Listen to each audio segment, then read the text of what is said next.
The 73rd sect in Islam. The Holy Prophet Muhammad said, "La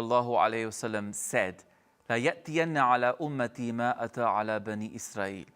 What happened to the Bani Israel, the Jews, will happen to my ummah. And he said, they will resemble each other like a pair of shoes resembles each other. He continued by saying that the Jews split into 72 sects, and my ummah will, وَتَفْتَرِقُ أُمَّتِي عَلَى 73 مِلَّةٍ كُلُّهُمْ فِي النَّارِ إِلَّا مِلَّةً وَاحِدَةً.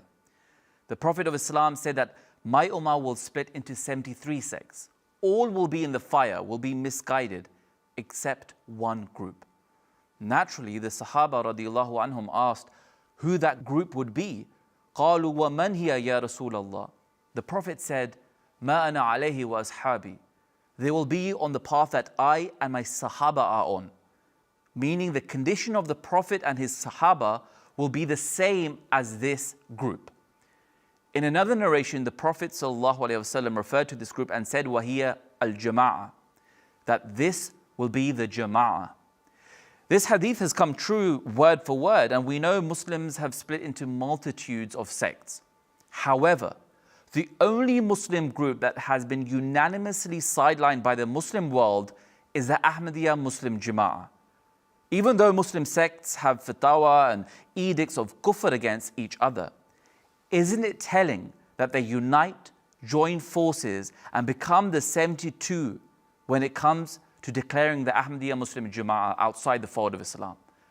And just as the Jews sidelined Isa alayhi salam and the rabbis got together to push him outside the fold of Judaism, labeling him as a heretic and kafir, the same has happened in the Muslim Ummah by the so-called scholars of Islam with regards to Ahmadi Muslims.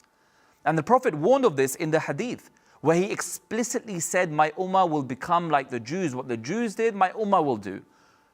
And he said that they will split, my Ummah will split into 73 sects. All will be on the wrong path, apart from one, and that is the Al-Jama'ah.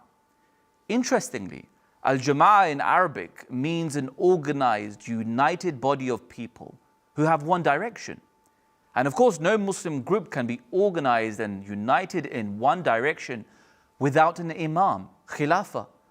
Today, it is only the Ahmadiyya Muslim Jama'ah that has khilafah and has had it for well over 100 years ago.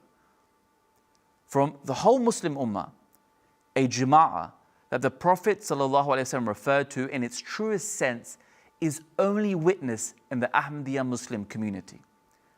The fact that all Muslim groups and sects convene and join hands against Ahmadis shows who the singled out group is that the Holy Prophet ﷺ was referring to, hence the 73rd sect.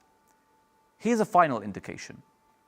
When the Sahaba asked the Prophet who the rightly guided 73rd sect would be, they asked how such a group would be recognized.